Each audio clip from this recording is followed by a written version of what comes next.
Hello, welcome to Let Us Talk About It. I just would like to give a quick, warning.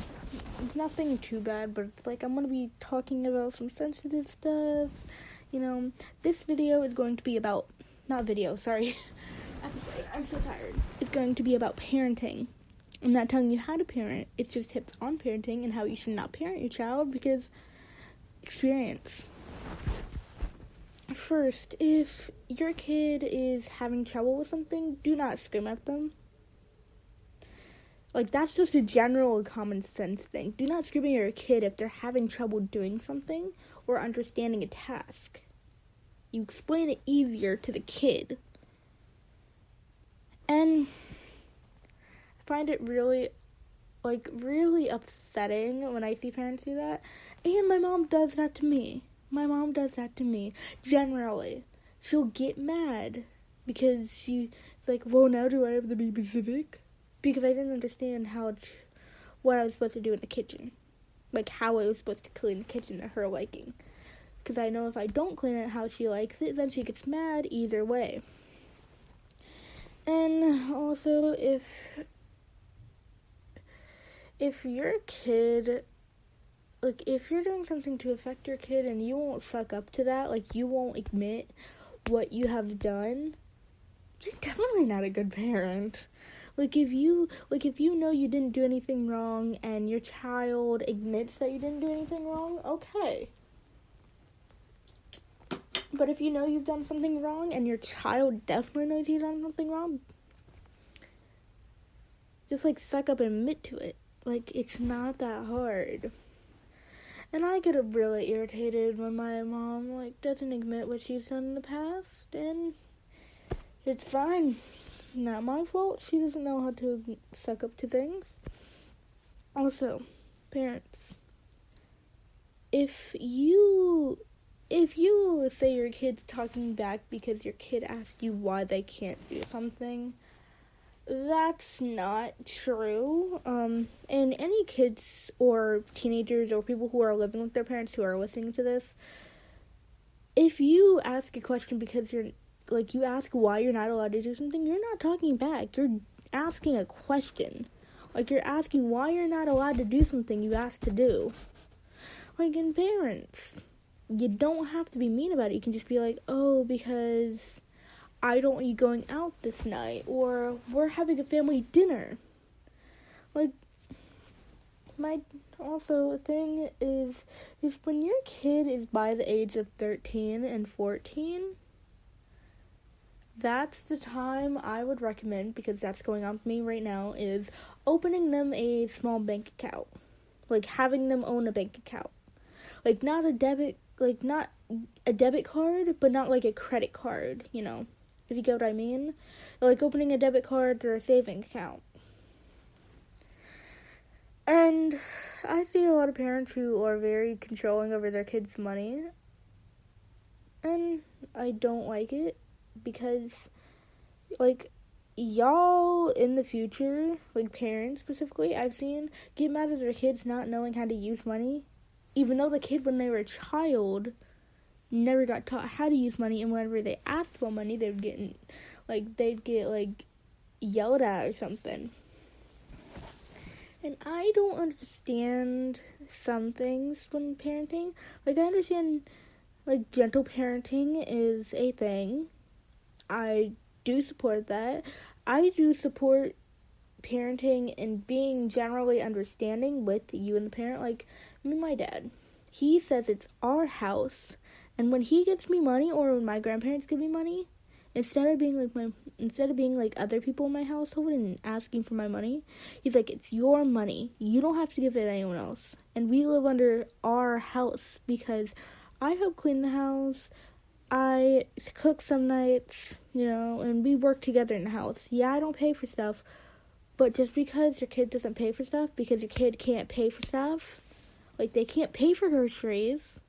They can't pay for bills and stuff like that, but just because that doesn't mean it isn't your house. If your kid's contributing, cooking dinner or cleaning, generally just cleaning, then just you can say it's y'all's house, like our house. And also, if your kid doesn't want to let you in their room, which I've had a bit of a privacy problem with my mother. I've had to lock my door at night because she'll barge in my room. And literally at 3 in the morning, she decided to make creepy noises and start scratching at my door. And she knows I'm trying to sleep. She knows I have sleeping issues. Also, she did not one time, multiple times, barge into the bathroom while I was taking a shower or a bath. That is very disturbing. Please don't do that to your kids. Please knock on the door. And also, don't say, oh, well, she probably didn't know that you're... No, I always tell my parents before I go take showers or baths, so they know not to come in the bathroom. And also, my mom has her own bathroom. My mom and my dad share a bathroom. Like, they own their own bathroom. They owned, because, whole thing. And I don't get it. Like, I don't understand when people are like, well, your parents love you, and then your parents do, like, something really bad. Like, And, like, the reason I wanted to bring up this topic is because, I've wanted to do this episode for a little while, but I've not gotten the courage to, and I haven't posted in a while, so my apologies. Also, if your kid has a messy room or is depressed because they're a teenager, don't be like, oh, I was that way when I was your... No. And also, don't compare your kids to other kids. Like, just be like, okay, but I would prefer if you got, like, a little bit of better grades. I can help you. I can get you a tutor. Reach out and help your kid. Not just blatantly, like, make your kid feel worse than they already do. Like, also, another thing I'd like to reach out is if your kid, your kid has an anxiety disorder, or just any kid at all, don't yell at your kid until they have a panic attack. That is the worst feeling in the world. I know that from experience. That sucks. Don't do it. And if your kid has trouble sleeping, don't hit them. Don't get mad at them for not getting to sleep. They might have trouble sleeping. They may be upset about something, so they just can't sleep. Also, if your kid isn't turning out how you wanted them to turn out, that is not their fault, and they don't have to turn out like you because you want them to be like you.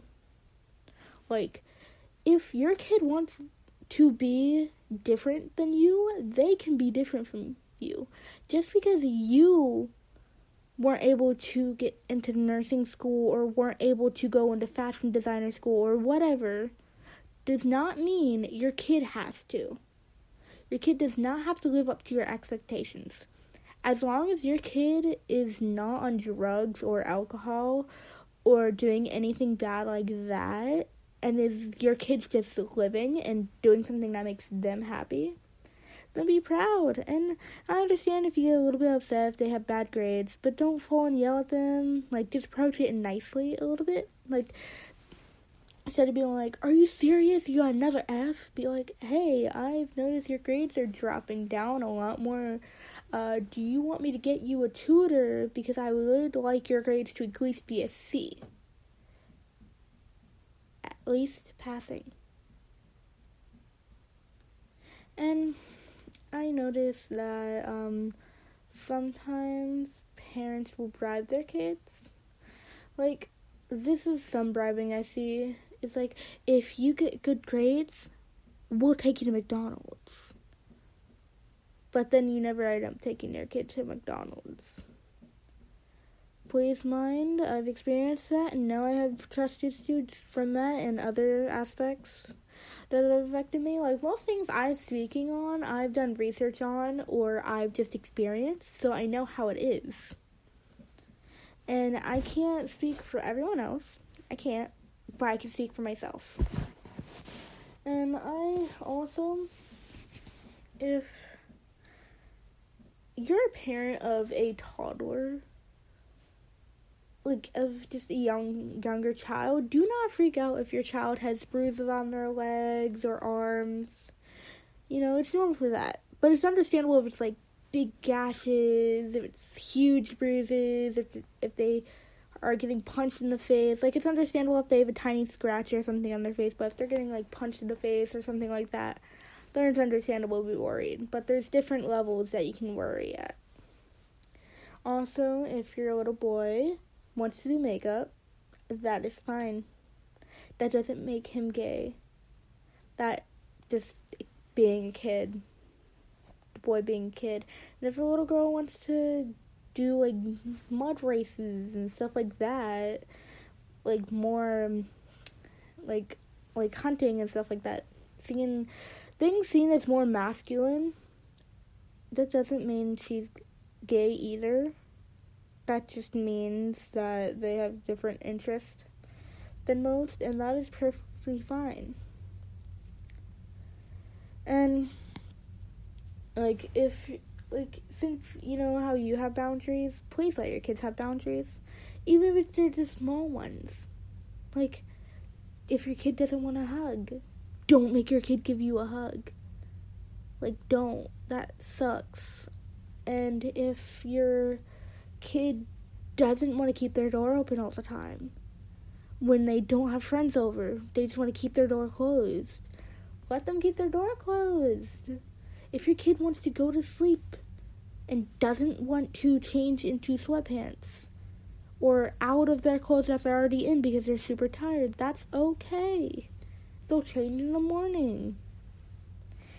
And I understand some boundaries, can't do those, but some of them are doable, and I've seen a lot of parents deny that because they don't think it's healthy or whatever the reason is. Just give your kids space, and if you notice your kids are going a bit distant and you can see some of the signs, reach out to them. Also, parents who believe mental illness is not real, it is.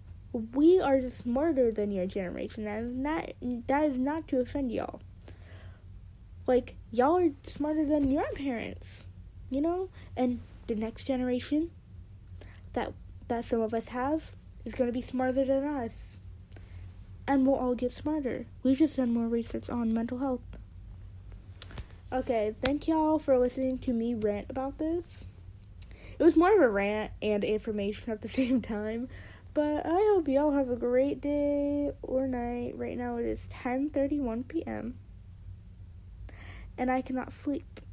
I cannot, so I'm just going to stay up and do random stuff. Anyways, I hope y'all have an amazing day. Please make sure you take care of yourself, even if it's just brushing your hair or taking a shower, Anyways, have a good day, and if any of my family members see this, hi.